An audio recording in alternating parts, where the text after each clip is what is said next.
Hello, welcome back. Today we will be further exploring the evolving role of women in Canadian history. Let's get right into it.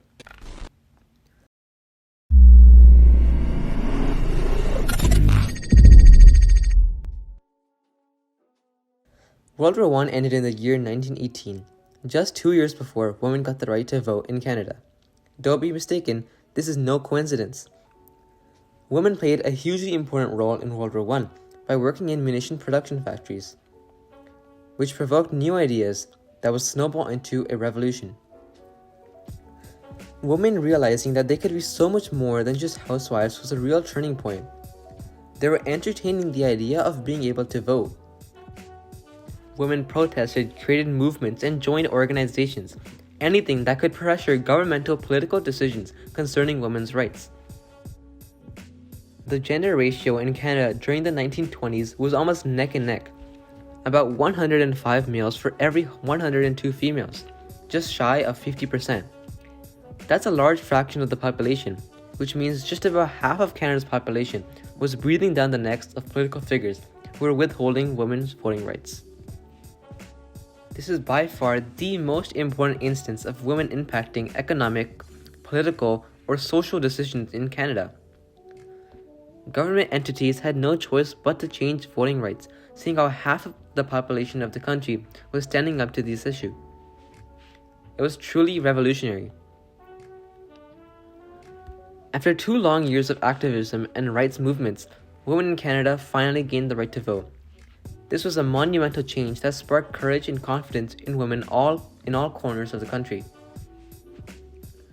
We started to see an increase in women's involvement in society. Women were a part of the workforce, despite the fact that they earned half as much as men.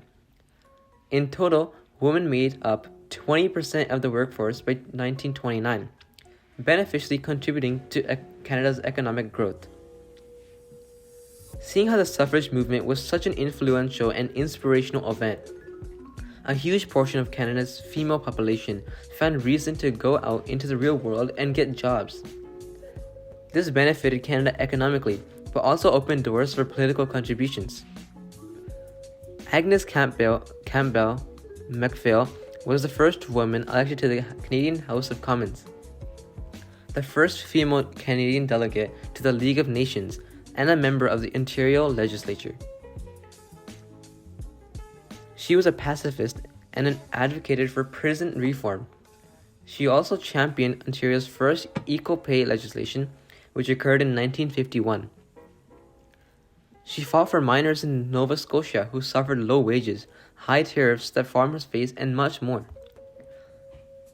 Agnes Mcphail was also an advocate for gender equity and fought to end legal discrimination against women. She made a huge impact on all of these social problems and made key political contributions to Canadian history, advocating for disadvantaged and marginalized groups. In 1920, women in Canada earned the right to vote, but this isn't the end of the story. Marginalized communities still had to face discrimination. The BIPOC community, in this case, BIWOC, Black, Indigenous, and women of color. Women that are part of BIWOC experienced twice as much discrimination.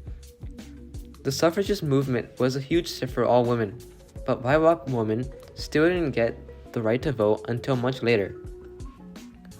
The movement impacted BIWOC in many positive and negative ways.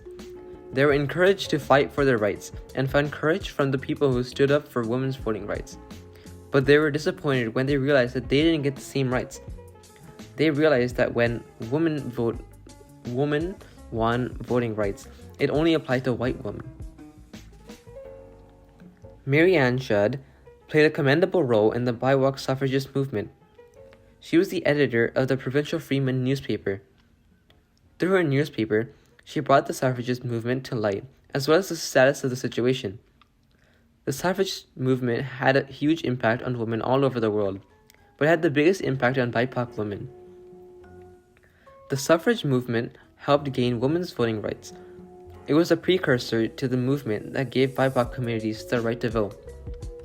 It impacted BIPOC women to stand up to the crowd and let their voices be heard. They had to spread awareness through their own organizations, protests, and even newspapers like what Marianne did. Being discriminated in two different categories can stir up a lot of anger and even a lot of determination, and that's exactly what happened. Around the 1920s, BIPOC people, entitled the visible minority, accounted for approximately 20% of the population.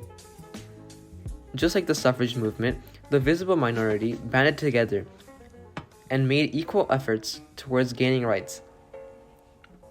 They didn't have to go through so much trouble to get an elementary human right, but because they are seen as different, as lesser, and not as the visible majority, they did.